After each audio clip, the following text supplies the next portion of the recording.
Welcome to the Freedom First Retirement Podcast, where we strive to simplify your financial life and provide you freedom from taxes, risk, stress, and poor advice. And now, here are your hosts, Darrin McComas and Sean Peel. Hey everyone, welcome to the Freedom First Retirement Podcast. I'm Darrin McComas. My co-host, Sean Peel, could not be here today. He's got a couple sick ones, so you're stuck with me today, but today is October 13th, 2022. Just a couple of topics for this week's podcast. Just got a new inflation number, so we'll dig into that. Also going to talk about the new cost of living adjustment for Social Security, as well as a reduction in Medicare premiums for next year. So some exciting news there. And then we'll kind of finish today's podcast with a look at today's market action and what's going on there. But the Fed, or the new CPI number just came out today. It increased by 0.4% in September, so that was much more than expected. It kind of caught the market off sides today, and again, inflation is going in the wrong direction. And that's just a confirmation that what the Fed is doing hasn't really been working. Their goal, of course, is a target of 2% inflation year over year. We're well above 8%. So, we kind of have this funny picture for those that are watching on YouTube. It's a live look at the Fed fighting inflation. And for those listening to us online and audio only, it's a picture of a raging house fire and a guy with a little small water bucket trying to put it out. But, sadly, this is what is going on with the Fed in fighting inflation that was created by all this money printing as a response to COVID. Inflation did peak out. If we look at this next chart, it did peak. In our opinion, the top was in June at 9.1%. Last month it was above 8. September it's above 8.2. So we are coming down. It's just not coming down as fast as the Fed has hoped. And this is where the issue comes when it comes to the market, right? And we'll get into that here in a second, but let's do a little deeper dive, because I think this is really important that we look at, well, what is CPI? What does it mean? The Consumer Price Index number. What goes into it? So for those watching on YouTube, there's a nice little chart here that shows the main components of CPI and how the Fed calculates this number.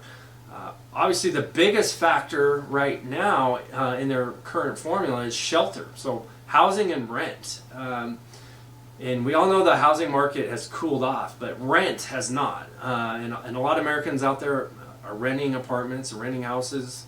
We saw an increase of 0.7% month over month, and a 6.6% increase year over year from this time last year. So shelter making up roughly 1/3 of CPI. Still going in the wrong direction. Food is number 2 at just under 14% of the CPI component.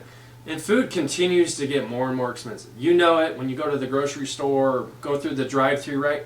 Food has not come down.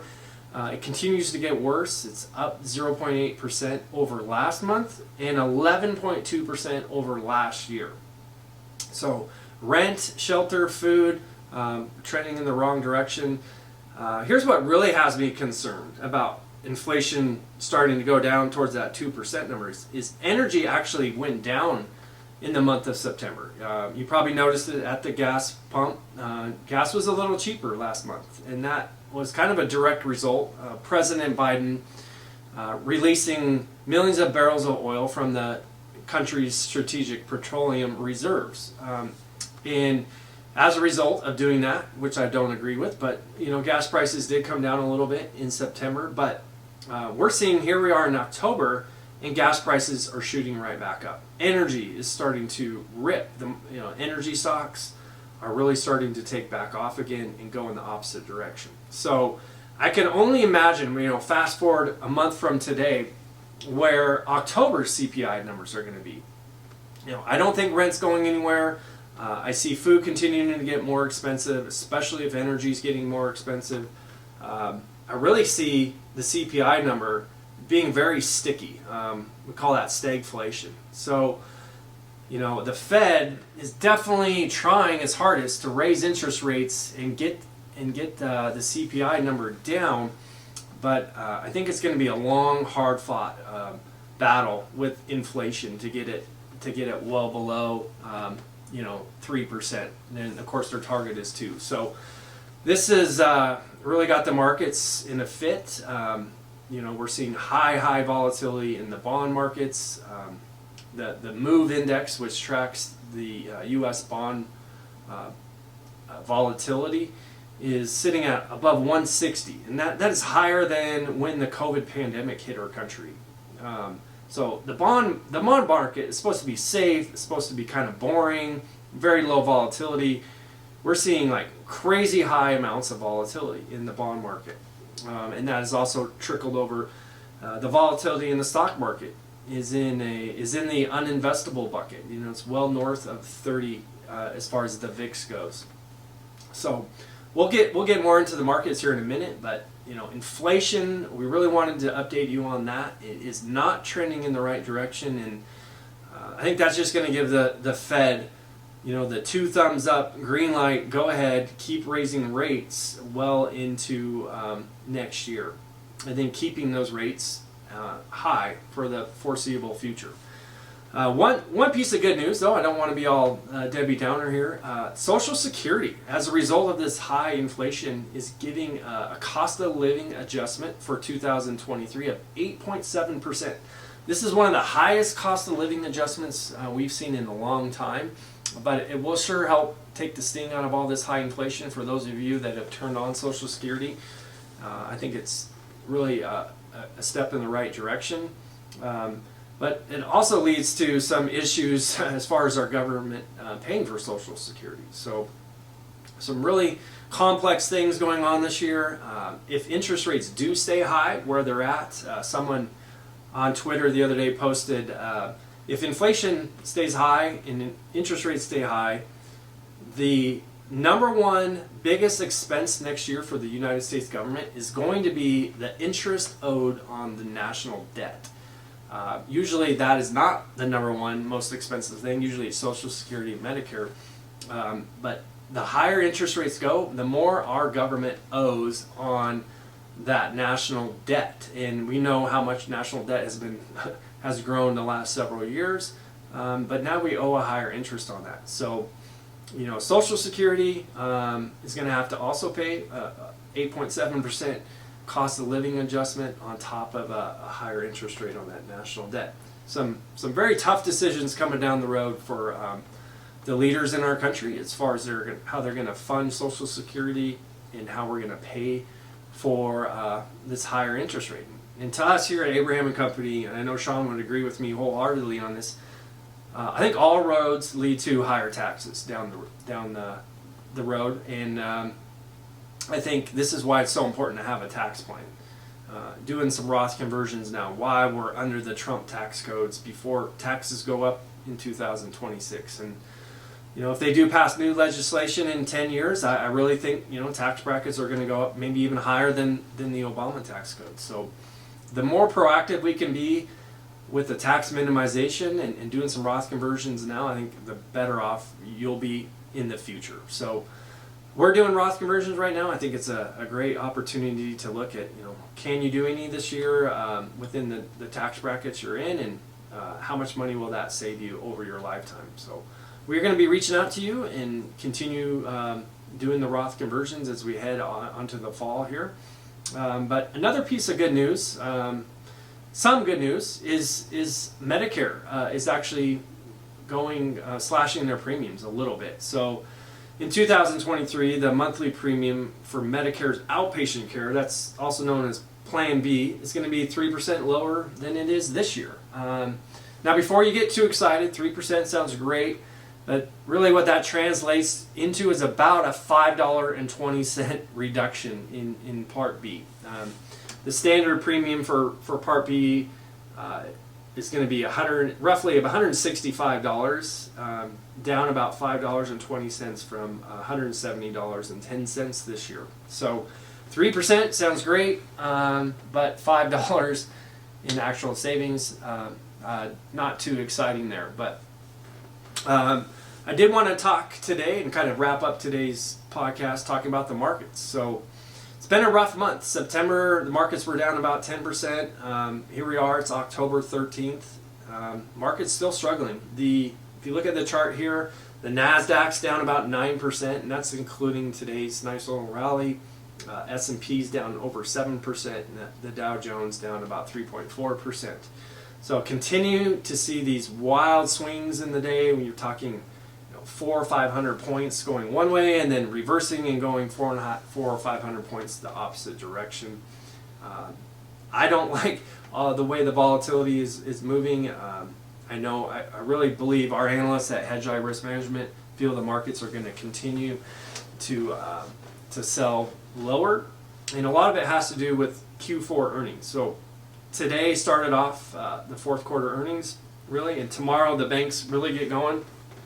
We feel a lot of the banks are going to be downgrading their earnings and really giving pretty negative guidance as we go forward.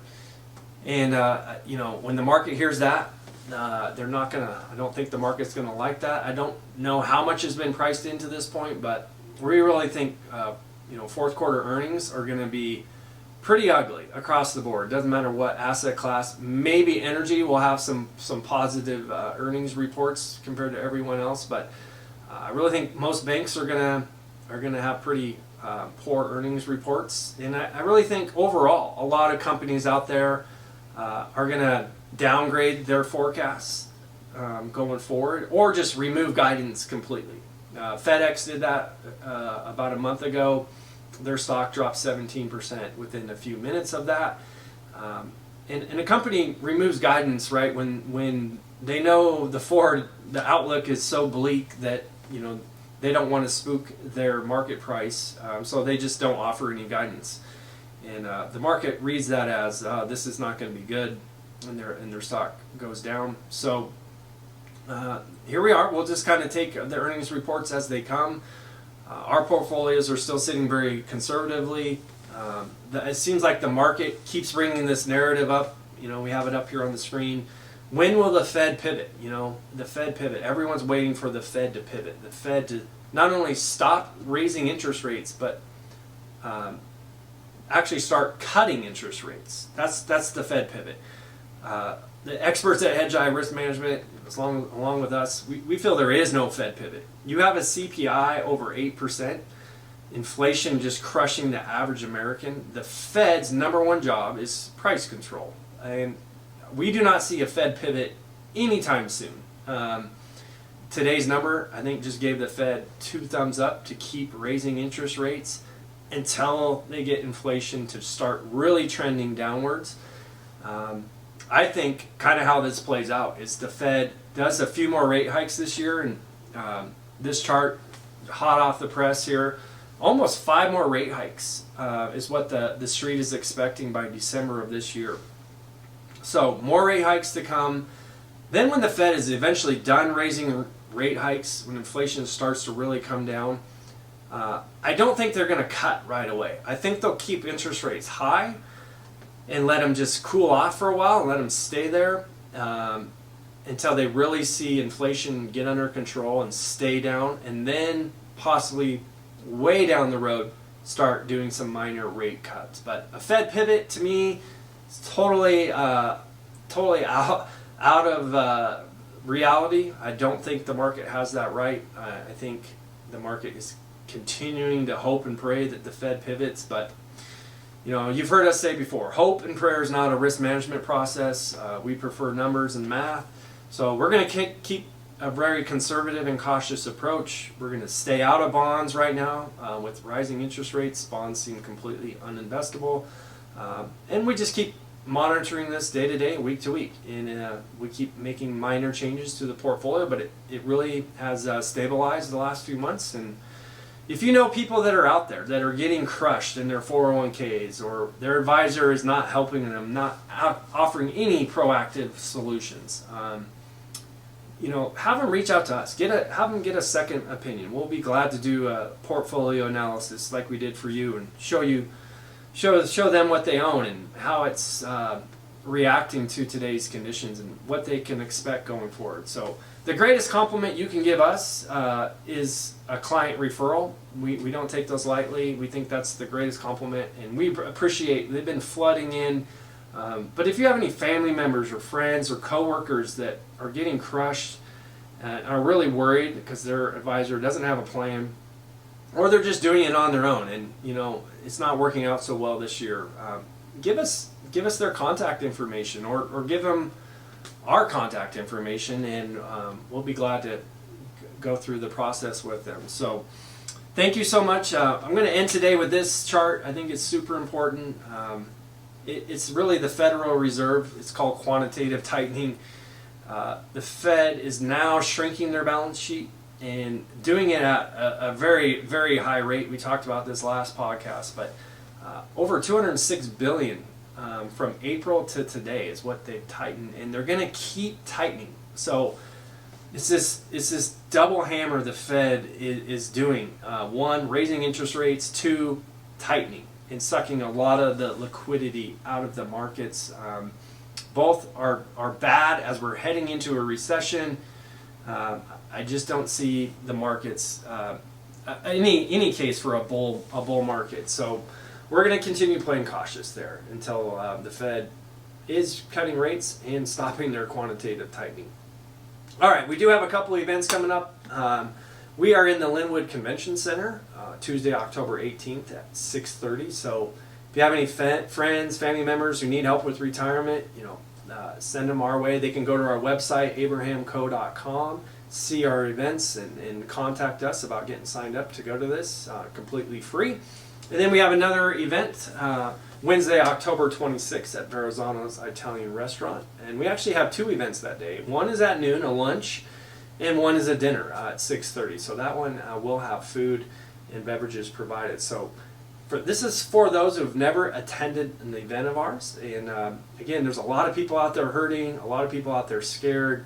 They don't have a plan, and they're not making any changes to prevent further drawdowns this year. So point them our direction, and we'd love for them to attend one of our events. So thank you so much for watching our podcast. Again, we're going to keep cranking these out about every 2 weeks, and we want to keep you informed of what's going on. And for those that watch us online at YouTube, we appreciate you there. And if you prefer the audio version, there's a lot of options, and we'll provide those links in our emails that we blast out. So if you have any questions or concerns, or see anything that you want to make a change on, please don't hesitate to reach out to us and get an appointment on the calendar. Thanks so much, you guys. Take care, and hope you have a great end of October here.